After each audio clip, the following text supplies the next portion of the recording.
The countless NHS blunders that cost a baby his life. William Mead died because of no fewer than 16 failings by GPs and the NHS out-of-hours service. You've done everything that you can be to be the best parent, and you've been let down by people that you trust. William died of sepsis, a condition that kills thousands of people a year needlessly because it is not diagnosed in time. We must recognise that our understanding of sepsis across the NHS is totally inadequate. Also tonight, a slap on the wrist for Tesco, caught delaying payments to its suppliers. The grisly trophy hunters mutilating the beached whales. And I'll catch him, sir. What does he look like? We don't know, Frank. That's rather the point with spies. Stupid boy. 45 years on, a new look home guard. Dad's army is back.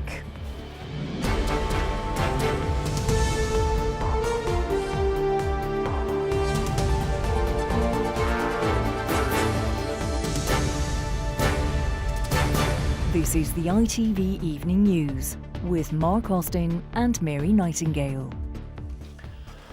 good evening. The family of a one-year-old boy who died after a string of NHS failings were let down in the worst possible way, the Health Secretary admitted today. William Mead was suffering from severe blood poisoning known as sepsis. He could and should have been saved, but GPs and the NHS 111 helpline all failed to spot it in time. Jeremy Hunt apologised to the Mead family today. He said the government accepted that the NHS's understanding of sepsis was, as he put it, totally inadequate. William's mother, Melissa, told Richard Pallow they were let down by those they'd most trusted to help. In William's all too short 12 months, his was a smile that made many people very happy. A first and only child for his proud parents. William's the best little baby that anyone could ever wish for. Full of life, full of love and full of hope. We loved him and he loved us, and it just emanated from everything that he did. But what followed in the days after William's first birthday would chill any parents. Doctors repeatedly misdiagnosing what was wrong, a chest infection turning into sepsis or blood poisoning. This the last photo before he died. I stroked his side and it was stiff, and I opened the curtains and he was gone. And I screamed for Paul, and we called an ambulance and we started CPR. We knew that he was gone. It was obvious, but we had to try. There were numerous missed opportunities to diagnose William. He was taken to see a GP 3 times in the autumn of 2014, but despite persistent coughing and vomiting, antibiotics were not prescribed. In December, another doctor concluded he wasn't critically ill. And when his mother, Melissa, called the 111 service, key questions were not asked and no medical professional was consulted. That evening, an out-of-hours doctor did phone, but said William should be left to sleep. He died later that night. There are thousands of calls into 111 that are very successful and very safe decisions made. What we have to make sure is that the exceptions, like sadly for William, don't happen again. The report from NHS England lays bare failings across the health service in spotting the deadly illness among babies and toddlers. And so one question still haunts. Do you believe that William would still be alive had you been given the right advice? Yes. You've done everything that you can be to be the best parent, and you've been let down by people that you trust and that multiple agencies. It's the worst pain that anyone can go through, and I think then to be told that your child needn't have died is incomprehensible. Melissa's aim now, sepsis awareness for both parents and professionals that might save the next little boy or girl. Richard Pallow, ITV News. Well, there are more than 12,000 avoidable deaths from sepsis every year here in the UK. Around 1,000 of those are children. The Health Secretary and the NHS are now determined to make sure the infection is spotted sooner. But Labour accused the government of having ignored warnings made back in 2013 that more needed to be done. Here's our political correspondent, Libby Vina. These are just a few of the thousands who've died from sepsis. The Health Secretary admitting there had been serious failings in the NHS and acknowledging the pain suffered by William Mead's mother. Quite simply, we let her family and William down in the worst possible way. Most of all, we must recognise that our understanding of sepsis across the NHS is totally inadequate. Sepsis can be triggered by an infection in any part of the body. Symptoms include inflammation, severe breathlessness, extreme muscle pain and discoloured skin. Every year in the UK, there are 150,000 people who are affected, 44,000 of whom die. The Sepsis Trust believes up to 12,500 could be saved with better diagnosis. I'm going to share this with our daughter, who we lost. The actor Jason Watkins dedicated his BAFTA to his daughter Maud, who died from sepsis. In A&E, they thought it was flu.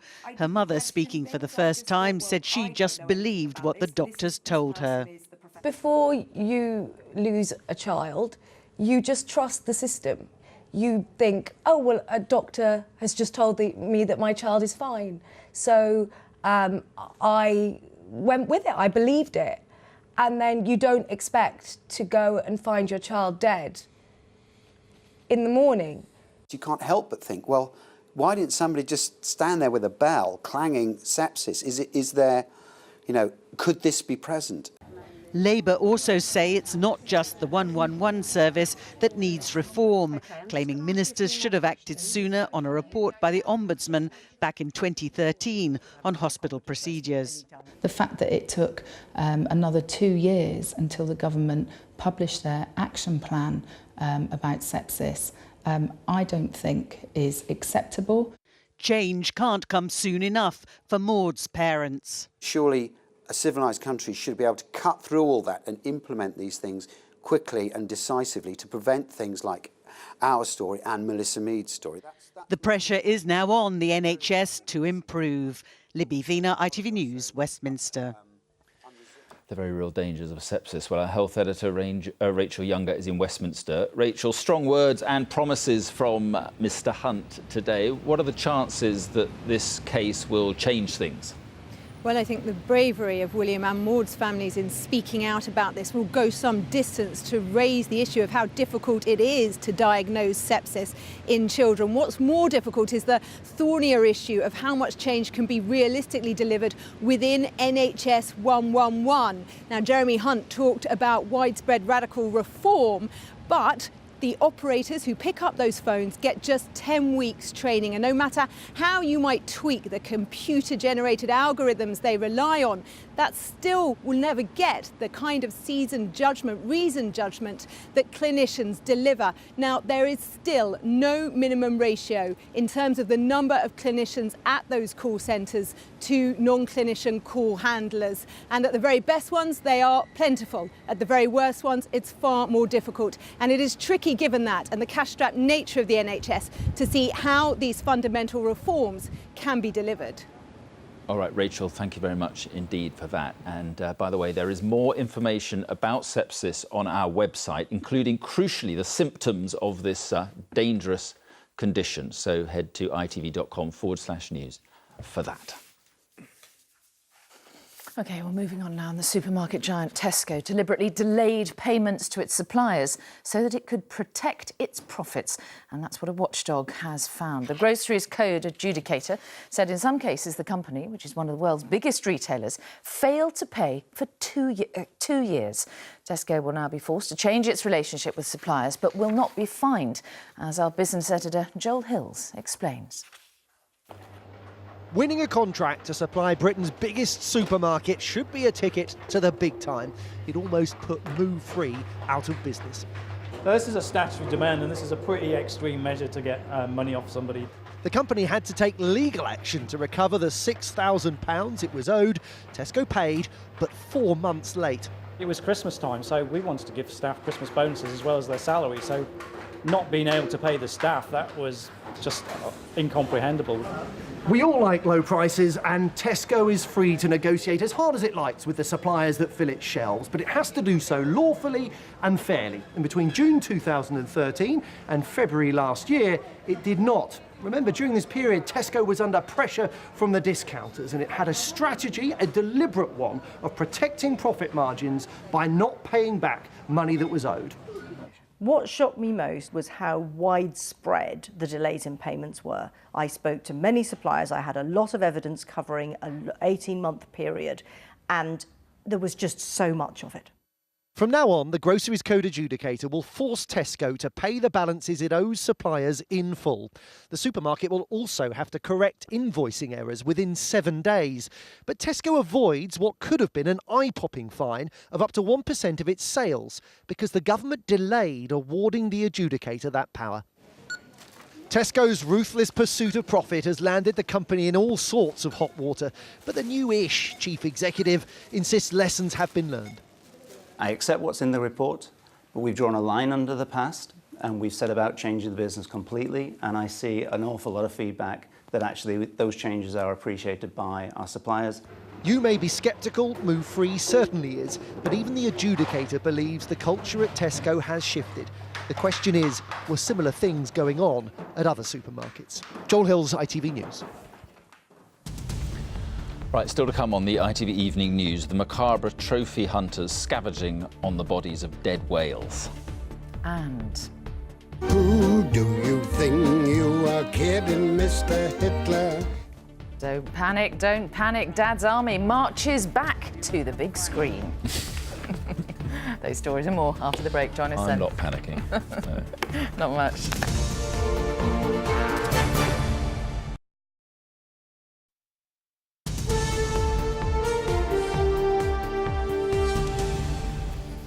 And welcome back. Pregnant Britons are being urged to reconsider travelling to areas affected by an outbreak of the Zika virus. Spread by mosquitoes, the infection can cause brain damage and birth defects in unborn babies. 4,000 infants have been affected so far in Brazil, and experts are warning that the virus is set to spread right across the Americas. Duncan Golestani has the latest. At the venue where Brazil will host the Rio Carnival and Olympic archery, they are trying to stop a disease which is already raging through the Americas. Health officials are targeting mosquitoes which spread the Zika virus. So far, it is a losing battle. More than 1 million people have been infected. The greatest danger is to the unborn. There has been a surge in microcephaly, a rare condition where babies are born with smaller brains. In Brazil alone, 4,000 have the abnormality. The connection to the Zika virus is not fully understood, but the link is strong enough for a warning to pregnant mothers in the UK to reconsider travelling to affected countries. The real risk factor here is for people, women in their first trimester of pregnancy. So if you're thinking about getting pregnant or you know you're pregnant in the first trimester, it's probably advisable at the moment to not necessarily travel to countries where Zika might be present. Zika is carried by the Aedes mosquito, which is found in tropical climates. In South and Central America, soldiers have been sent out to check the stagnant waters in which they thrive. Scientists are trying to eradicate the Aedes by killing their offspring. It is a possible long-term solution, but one which will be too late to stop this epidemic. Duncan Golestani, ITV News. Yet another band of heavy rain is threatening to swamp parts of Britain, still suffering from the flooding over Christmas. The Environment Agency says the north of England could be one of the worst affected by Storm Jonas, and it's deploying emergency defences across the country. Damon Green on the communities facing an anxious wait. When the storm came ashore, it brought strong winds, heavy seas and the prospect of more to come. The Cumbrian coast at Whitehaven buffeted by Storm Jonas after it crossed the Atlantic. Instead of the snow it delivered to the east coast of the United States, here in the UK, heavy rain. Towns hit by the floods a month ago, hoping for the best, preparing for the worst. In Mytham Royd in West Yorkshire, another delivery of sandbags. The levels that are forecast are nowhere near what we've had previously. We're just out as precautionary measures, inspecting defences, making sure that they're up to scratch. and improving temporary defences where we can. Heavy rainfall from the early hours brought the threat of flooding back to the village of Glenridding, inundated twice in just a few days over the new year. Businesses closed for repair, but still at risk from any rise in the river, for now safely below the level of the bridge. Towns which have lived with the threat of floods for a month now will be waiting to see what the next hours bring and hoping that the rain will stay away and the threat will pass. Well, the rain is holding off for the time being, but the River Greta here in Keswick is almost 2 metres above where it would normally be at this time of year, some way below the level at which it will pose a risk of flooding to this town. Whether that risk develops depends on the rainfall that's forecast for later tonight, how heavily that rain will fall, and for how long. OK, Damon, thanks very much. A British man suspected of killing 3 people has told a court in Ghana he will return to the UK. Arthur Simpson Kent in the striped top was arrested 2 weeks ago. The bodies of his partner, the former EastEnders actress Sian Blake, and their 2 young sons were found at their home in Kent. There have been calls from the Lib Dems for an investigation into a rise in unexpected deaths among mental health patients in England. They say the 5-fold increase in 3 years is due to underfunding. And the National Lottery says it'll take action against anyone who tries to defraud it out of the unclaimed £33 million jackpot. Hundreds have tried to claim to have the winning ticket, bought in Worcester. The bodies of 2 whales washed up on beaches in Skegness are being protected by officials tonight from trophy hunters. One man was photographed apparently trying to remove one of the mammal's teeth. Now, it's thought the sperm whales were probably from the same pod as 12 others washed up along coastlines in Germany and the Netherlands. From Skegness, Ben Chapman reports. It was yet another indignity for these once great sperm whales. Amid fears of a rising tide washing them back out to sea, this afternoon they were bulldozed along Skegness Beach. The rather macabre scene again drawing a huge crowd. Basically in awe of this amazing creature. I've never seen anything like it before, and it's wonderful to see it. Quite a unique and probably once in a lifetime opportunity to see something like this. They watched as the dead whales were dragged up the beach and lined up together ahead of a temporary burial. Now the scientific work to remove samples from these whales has been completed. The far more grisly job of disposing of the bodies gets underway. They're being covered in sand to guard against the smell and trophy hunters.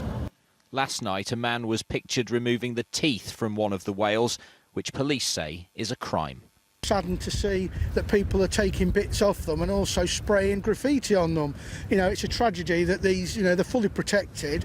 It's a tragedy that they've ended up on the beach in this way and then being treated like this.